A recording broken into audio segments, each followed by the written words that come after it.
Hi everybody, it's Julie. Welcome to Hello Monday. Today I'm going to be doing some stamping and coloring with alcohol-based markers, and most specifically I'm going to be working with the Copic sketch markers. Now the beauty of Copics is that they come in a huge array of colors, so you have lots of variety to choose from. And one other thing that's important to know about alcohol markers, no matter what brand you're working with, is that certain inks are going to perform very well and other inks don't. Now I like working with the Avery L dye ink as well as the Memento Tuxedo Black. You can also use other colors of the Memento dye inks when you're coloring with alcohol markers. For some reason, there's a formula in that ink pad that works really well with alcohol-based inks. Now I've got my mini Misty here, and the reason I do is not because I'm going to be using it for positioning, but I like the foam base in there, and I just wanted to have a nice surface to do my stamping against to get a nice even impression with my clear stamps. And I'm going to be working with the Avery L ink today when I'm doing my coloring. So I'm just going to get all my images stamped first onto this quarter sheet of Neenah Solar White. This is 110-pound weight. And then once I have everything stamped in place, I can go ahead and start coloring. As you can see, the Copic sketch marker has dual tips. There's a super brush nib at one end and a chisel nib at the other, which is good for coloring large expanses of paper. But I primarily use the super brush nib. And right now I'm filling in my straws with some cool shadow because I think it gives them a little bit more pop on the card front. And then I'm going to start filling in my fruits, coloring the smoothies, etc. So on the strawberry, I'm using two different colors of red, and I am a very basic Copic colorist. I don't get very carried away. I just want to do it in a quick, easy way. So I'll start with the lightest color first and fill in most of it, but leave some white area as a highlight on one side. And then I'll come back in with the darker color of red to do my shading on the other side where I, opposite the highlight area. And then when I'm finished applying my deeper, darker shade, I'll come back in with the lighter shade I started with and start blending the two together to give some natural shading and blending of the two colors. And then if I feel like it needs it, I may come in and deepen that color of the darker red. But I fly by the seat of my pants, and I almost always only use two colors of marker when I'm doing my coloring. I don't know why, but it's just, that's my comfort zone. And I tend not to saturate the paper. But if you're working with alcohol markers and doing a lot of coloring and you're very intense, you do want to put a layer of clean scratch paper underneath because it does soak through the paper.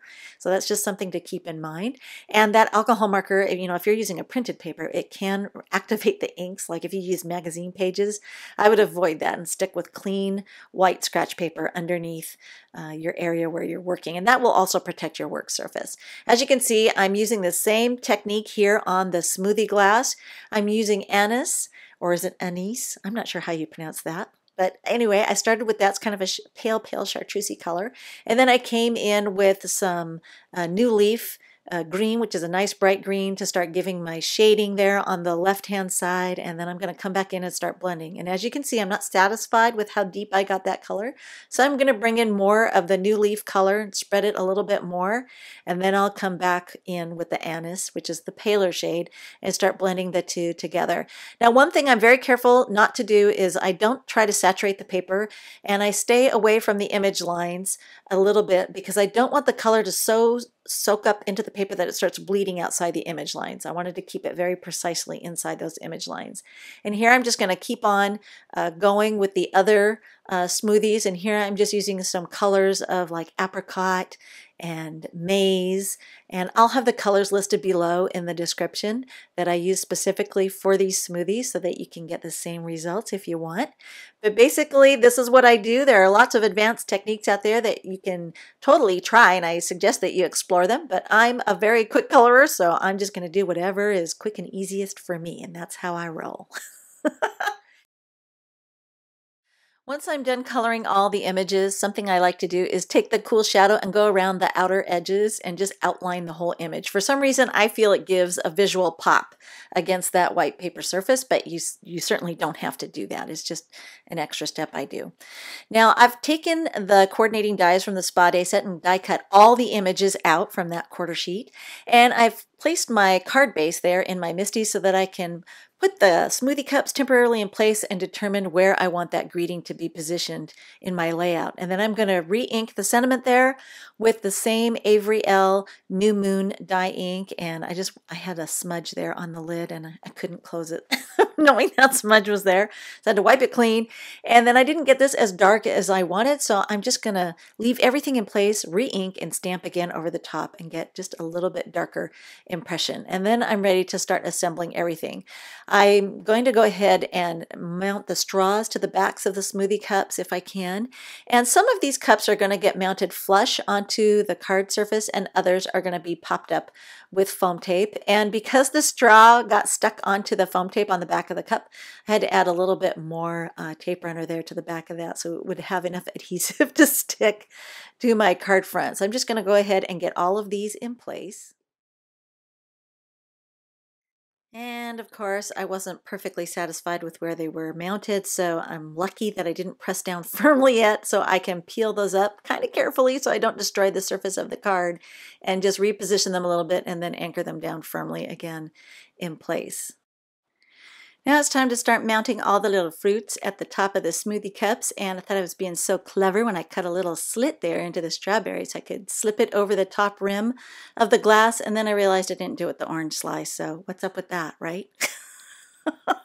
When you do it with the orange slice too, so it looks the same across the board.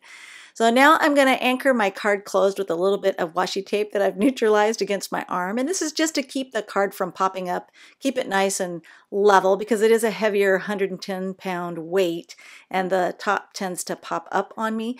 But I'm applying a coating of Pico Clear Embellisher over the top. This is a lot like glossy accents. You could also use glossy accents to get the same results.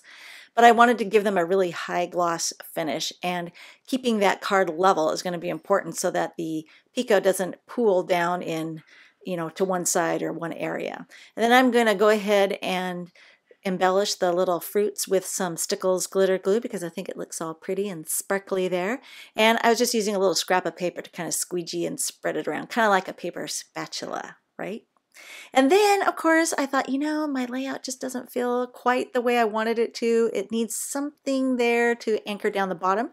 So I decided at this point, instead of waiting for the Pico to dry, which I should have, I got carried away and grabbed my little skinny little bee washi tape. I love this stuff with the little tiny black and white stripes, and decided I would run that across the bottom and have it split there where the sentiment is. And this would just give my layout a little bit more of an anchor visually.